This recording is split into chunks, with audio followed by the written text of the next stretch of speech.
রাজধানীর কাকরাইলে শুক্রবার রাতে হামলার শিকার হন গণ অধিকার পরিষদের সভাপতি নুরুল হক নূর। এরপর থেকেই উত্তাল সারা দেশ। মুমূর্ষ অবস্থায় থাকা নূরকে নিয়ে এরই মধ্যে বার্তা দিয়েছে বিভিন্ন রাজনৈতিক দল। এবার গণ অধিকার পরিষদের সভাপতির ওপর হামলা নিয়ে নিজের অবস্থান জানিয়েছেন বিএনপির ভারপ্রাপ্ত চেয়ারম্যান তারেক রহমান। শুক্রবার রাত 3:30টার দিকে নিজের ভেরিফাইড ফেসবুক পেজে এক পোস্টে তিনি জানান, বিএনপি নুরুল হক নূরের ওপর হামলা এবং কাকরাইলে সংগঠিত সহিংস ঘটনার তীব্র নিন্দা জানায়। আমরা গণতান্ত্রিক উত্তরণের এক অত্যন্ত নাজুক সময়ের মধ্যে আছি, যার প্রথম পদক্ষেপ হলো জাতীয় নির্বাচন। সম্মিলিতভাবে সবাইকে নিশ্চিত করতে হবে যে এমন অস্থিতিশীল ঘটনাগুলো যেন আর না ঘটে এবং গণতান্ত্রিক অগ্রযাত্রার পথ যেন বাধাগ্রস্ত না হয়। ওয়ালটন এখন দেশের সীমানা পেরিয়ে পৌঁছে গিয়েছে 50টিরও বেশি দেশে।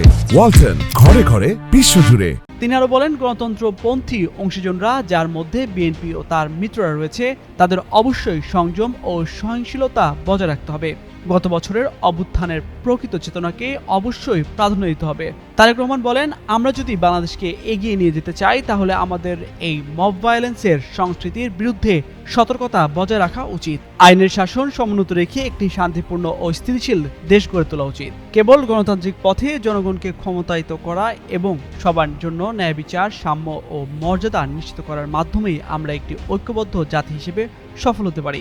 এ সময় নূরের দ্রুত আরোগ্য কামনা করেন বিএনপির ভারপ্রাপ্ত চেয়ারম্যান। একই সাথে হামলার ঘটনায় আইনি তদন্তের জন্য সরকারের প্রতি আহ্বান জানান তিনি।